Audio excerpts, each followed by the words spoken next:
La respuesta de las derechas, la vemos aquí cada día, utilizar el catastrofismo y el alarmismo para generar más miedo, para crear chivos expiatorios que enfrenten a la gente de abajo y para ocultar la responsabilidad que en todo esto tiene la enorme concentración de poder privado que se ha producido en este tiempo. Me parece a mí que con un objetivo evidente, que es crear un estado de parálisis, una suerte de estado de shock, en el sentido de Noemí Klein, para volver a colarnos las políticas de ajuste y de recortes que se aplicaron tras la crisis del 2008 y que nos han conducido a un absoluto desastre como sociedad. Día sí, día también escuchamos muchos letratenientes neoliberales decirnos que el problema de la inflación o de la ausencia de ciertos suministros se debe a la deuda pública, al nivel de los salarios, de las pensiones, etcétera, etcétera. ¿Cómo no va a haber inestabilidad en los precios de la energía, del transporte, de ciertos alimentos, si durante décadas se ha favorecido una concentración indecente de poder en el mercado energético y alimentario? ¿Cómo no va a haber inestabilidad si durante décadas se ha permitido que en los mercados financieros se especule con el suelo, con los ríos, con la naturaleza como si fueran una mercancía más? ¿Cómo va a haber desabastecimiento en este momento en ciertos productos si las condiciones laborales en las cadenas de suministro internacional, en las maquilas, en las subcontratas globales son absolutamente vergonzosas? Por lo tanto, lo que vemos aquí es un problema estructural que hay quien no quiere que veamos, y es la existencia de un capitalismo desbocado y senil con signos de agotamiento cada vez más visibles.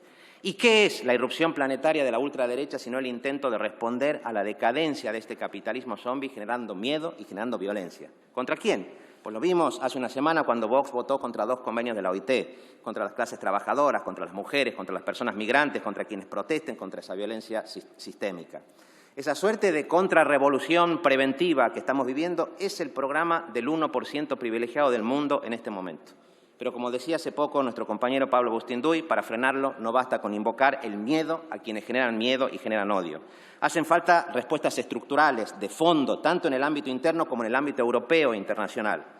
Porque no nos engañemos, señorías, los trabajadores y trabajadoras del metal en Cádiz, en Alicante, de las conservas en Vizcaya, de los supermercados en Castilla y León, no van a dejar de hacer huelga porque se los estigmatice, porque se los intimide con tanquetas o porque se les prometa un futuro verde que posiblemente los encuentre muertos. Solo lo van a hacer si se respetan sus derechos, si la patronal cumple con sus obligaciones y si la reindustrialización social y ambientalmente justa deja de ser una simple consigna para convertirse en una realidad tangible también para las gentes trabajadoras del sur de Europa. Pero las empresas, al igual que muchos estados, siguen demasiado instaladas en la plegaria de San Agustín. Señor, hazme casto, pero todavía no. Pero lo cierto es que esperar o volver a la vieja normalidad contaminante y precarizadora, como querrían algunos, solo nos conduciría al desastre. ¿Cómo se va a hablar de transición digital, social y ambientalmente justa si Europa no comienza a hablar en serio de un gobierno público y democrático de la economía, esto es, de los datos, de la energía, del transporte? ¿Qué credibilidad va a tener la apelación a un Green New Deal si no se pone en marcha ya una política incisiva fiscal incisiva con los grandes especuladores, contra los grandes contaminadores, contra las grandes fortunas? Esta semana, señorías, en Bruselas y aquí mismo en Madrid, tuvimos la oportunidad de escuchar a Luis Ignacio Lula da Silva, expresidente de un país como Brasil, con 212 millones de habitantes. Y su mensaje fue inequívoco.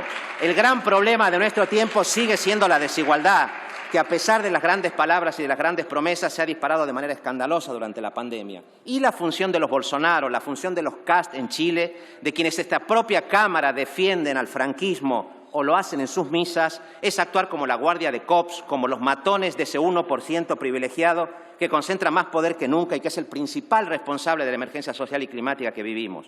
Por decir cosas como estas, pero sobre todo por desarrollar políticas que sacaron a millones de personas del hambre y de la pobreza, Lula fue objeto de una ignominiosa persecución judicial y penal. Y a pesar de todo, no han podido pararlo. A sus 76 años lo hemos visto en pie, invitándonos a ser optimistas, indignados, conscientes de que solamente impugnando el estado de cosas actual será posible construir otra Europa y otro mundo más justo y fraternal. Eso, señoría, exige sin dudas reformas concretas, cotidianas, que protejan, que cuiden, que den seguridad a quienes peor lo están pasando a través de políticas sólidas en materia de vivienda, de trabajo, de salud, de educación, de ingresos.